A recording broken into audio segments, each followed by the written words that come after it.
Another late night tinkering away, just going through this harness.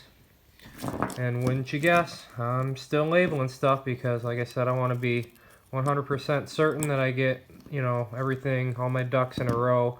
Because, you know, it's good to label stuff and rather than just start cutting stuff, because this VSS cruise wire, what color is that? Green and white. Then you come to the fuel pump relay. What color is that wire? Green and white.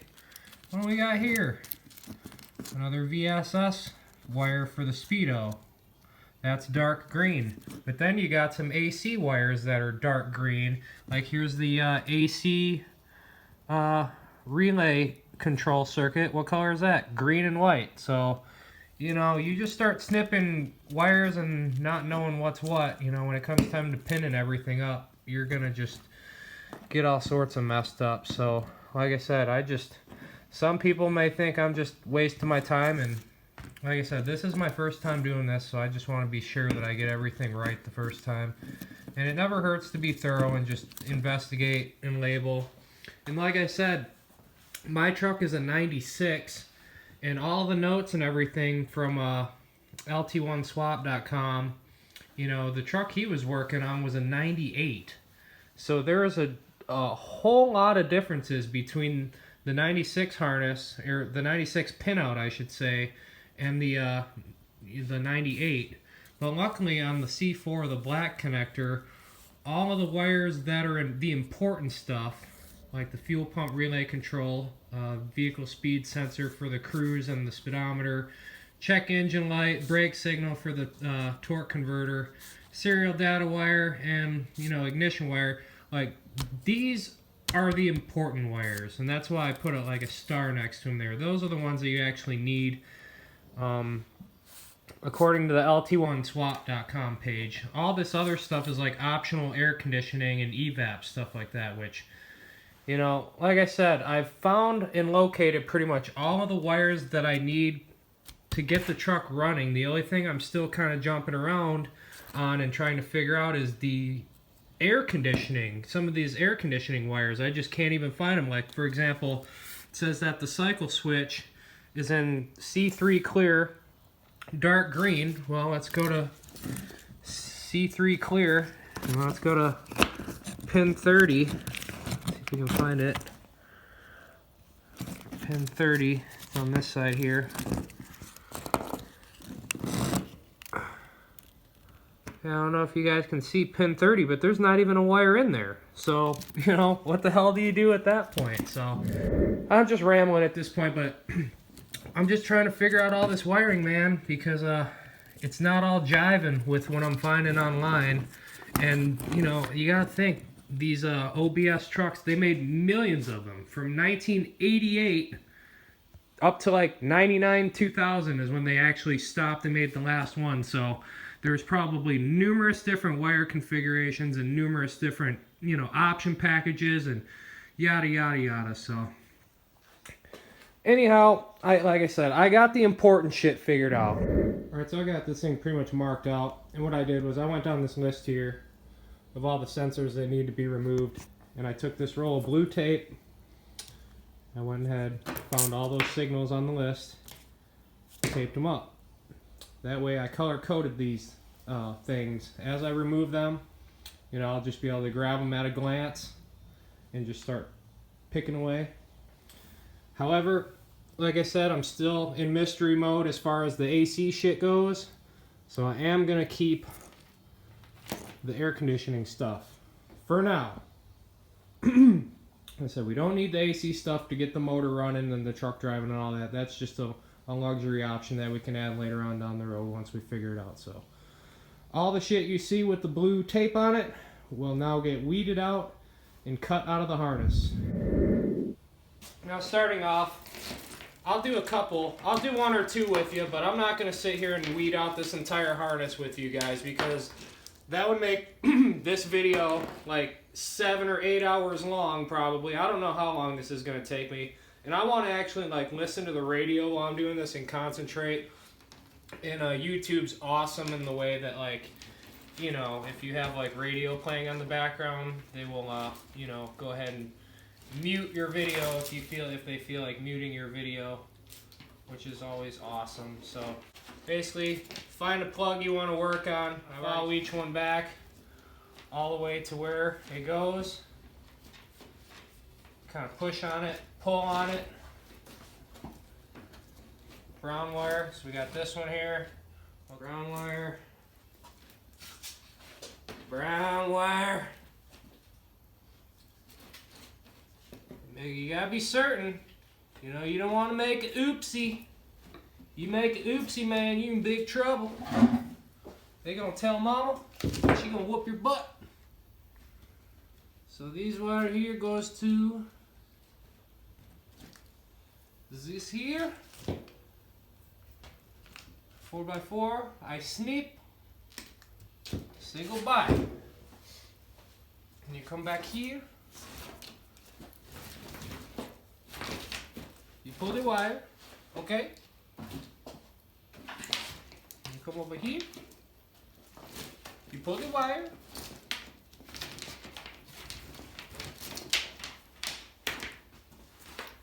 the silver and the black and the gray wire. Follow it over where to it goes. Okie dokie. I find it on this one here. And it goes to the C4. This is gray and black. I go to snip right here. Pull it through.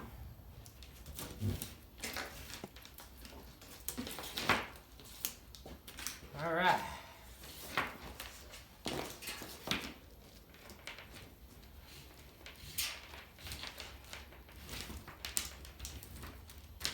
Black and white. Probably a ground or a PCM splice. Yeah, see, this one goes to a splice right here. So we're just gonna go ahead and do a little snip, snap, snippy snoop. And get that guy the hell out of here. Come on, you bastard. And boom. One plug removed from the harness. Now we just got like 20 more to go. Alright, so I figure I'll do one more with you guys, and then you guys are on your own, because I want to listen to the radio. This is getting boring already, and I've only pulled one plug. I'm trying to do the best I can, but I got so much memory on my stupid phone that I use to record all this crap.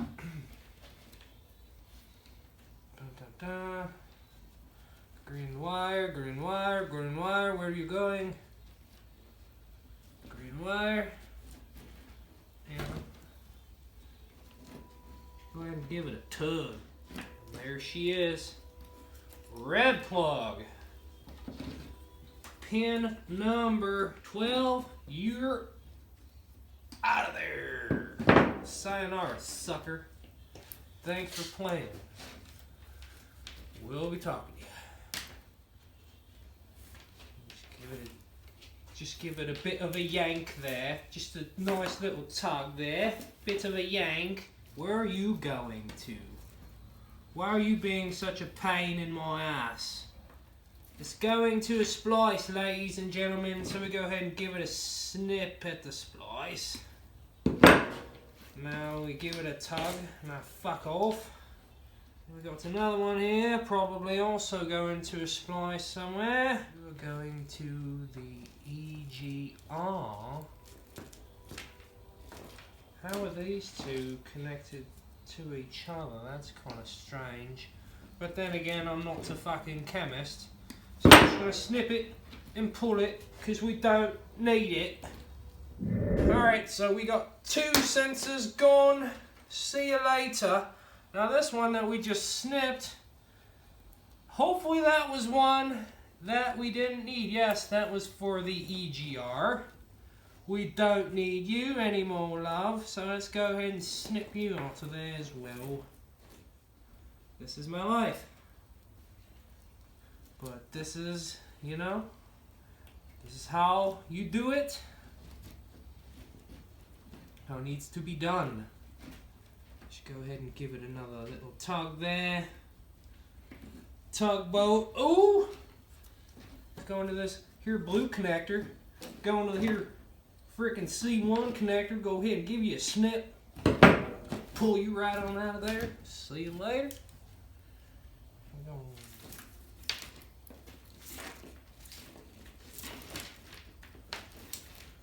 Alright.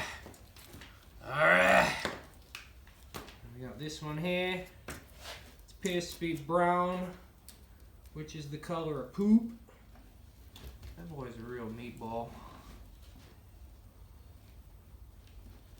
He's doing it again, Dad. Dad, he's doing it again. He's doing it again, Dad. All right, there we go. There we go. C2 red. Miss.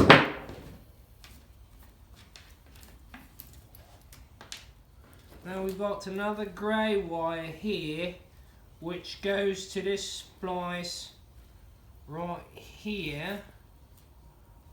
So we're going to snip that guy right there, get him right onto there.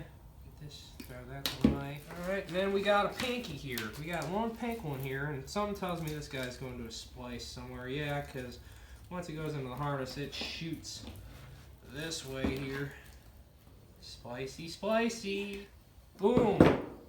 Hit. You sunk my EGR valve.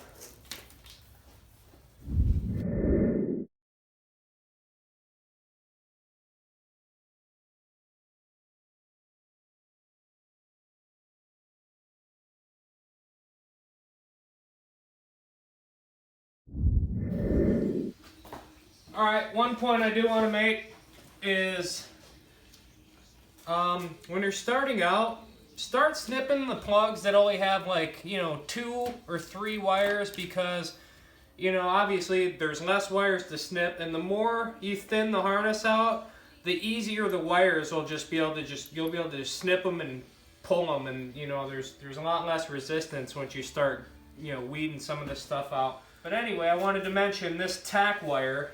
If you watch lt1swap.com video there, here is the ignition coil plug. You want to use this center pin, this white wire, for the tack signal. So I'm just going to go ahead and pull that wire on through here and coil it up like so, and keep on pimping. Gorilla pimping at its finest.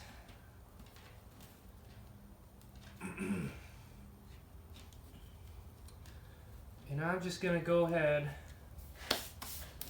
and label this tack wire.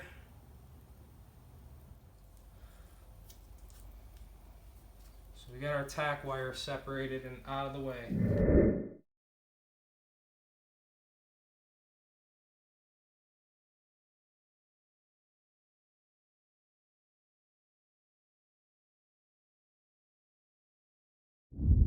Now this wire here, I wanted to point this out before I forgot. Now, as per LT1 Swap does, he simplifies the 4-3 harness, right?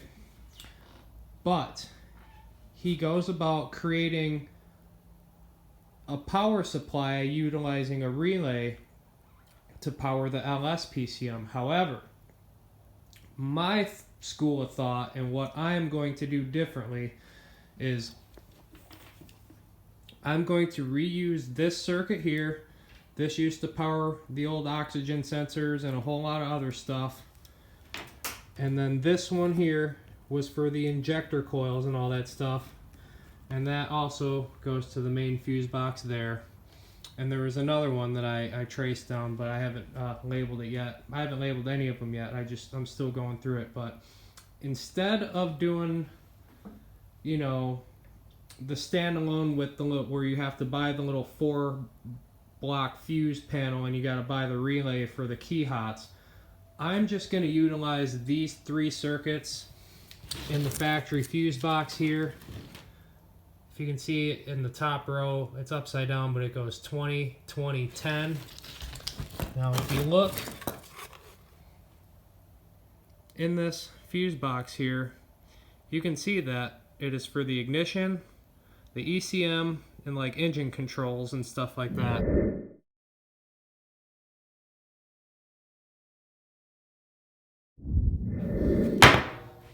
So pretty much once this is all simplified, I'm going to have those 3 key hots, and I'm going to merge those 3 key hots into my LS PCM. And pretty much, I think I already said this, but this will pretty much make it so where I don't have to do the little 3 or the 4 fuse block dealio, and everything will just turn key and function exactly like it does from the factory. Anyway, when it gets to that point, I'll explain more. But anyway, I just figured I'd point that out.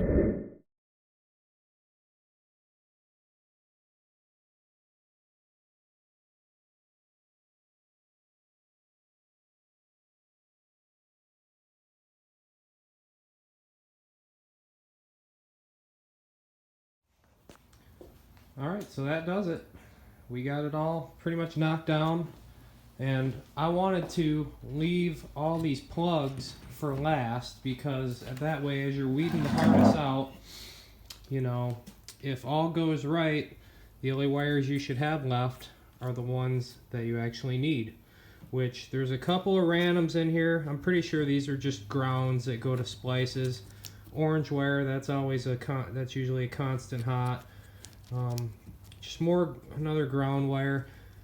And but yeah, other than that, you know, we got it pretty much knocked down, and it didn't take me very long. It just was more or less just boring, but it's a step that had to be done, and it was a big step. Alright, so wrapping up this harness, I went ahead and took the random bits of loom that I had left over and just kind of pieced them together to go ahead and just loom the harness back up the best I could. However, I didn't tape anything yet because I want to be able to make sure that if I have to go in there and make any corrections or anything like that, I can just peel the loom off and just go from there. And then once I'm confident everything is installed and working and everything works good, I'll go ahead and final tape everything. But anyway, since I know I'm going to get asked this question, I'll go over these wires that I have left. There's 12 wires left from the connectors that I removed, the PCM connectors, starting with fuel pump relay control, which is green and white. Vehicle speed sensor for the speedometer, which is green. Serial data wire, which is purple. Torque converter brake switch, which is also purple. Check engine light, which is brown and white. VSS for the ABS. Now, I don't know if on LT1 swap this is listed, I believe, as a yellow and white wire, but jumping around online, I was able to determine that it was this white wire in mine, but I'm still not 100% sure. So I urge you guys to do your own research on that. Ground wire, key hot, constant 12 volt, vehicle speed signal for the cruise, AC relay control, and the AC request wire. And I went ahead and ran this tack wire over into this bundle as well, because this is also going to get jumped into the LS PCM. And while I was looming the harness, I also ran this alternator plug, as well as this coolant temp sensor wire, because I believe this coolant temp sensor wire gets jumped into a 3-wire sensor, which I have already. I just, you know, no sense in tying it in with anything yet. So, and same with the alternator wire, I'm just going to keep whatever one works, so I didn't want to cut this one yet. I also brought the starter wire from all that junk up here, because I'm just going to jump this in with the LS PCM wiring, because, you know, it's already ran nice and neat and it's bundled down towards where it needs to go. And then this wire here, this was a random leftover key hot that I found, and it goes to A2 on the firewall plug, so I just went ahead and extended it and coiled it up. I might use it for something, I'm not sure. And then there is this wire, which used to power the injector plug and all that stuff, which we discussed earlier. And same with this engine 1 20 amp fuse wire here, which also goes into this bundle here. So that's pretty much all I got left here. Oh, and all this ABS stuff, I'm still on the fence about removing this stuff. Couple of mystery wires though I did find. In my black connector, this was in the C4 connector, pin 24, I believe, and I'm not 100% certain, but I believe it's for the cruise control. So like I said, until I'm certain, I went ahead and just coiled it up and tucked it out of the way because I don't want to just cut it and then need it later. Same goes with this brown wire here. This brown wire was just ran, it goes into this splice right here. I don't know if you guys can see that, but it's a brown wire going to a splice, so I don't know what that's all about. So in the meantime, I'm just going to keep that wire there as well. But this is what I got left, you guys. I guess we can go over the plugs that I still have left again. This goes beyond the firewall, under the glove box, through the firewall, AC dryer plug, hood light for my retractable light under the hood.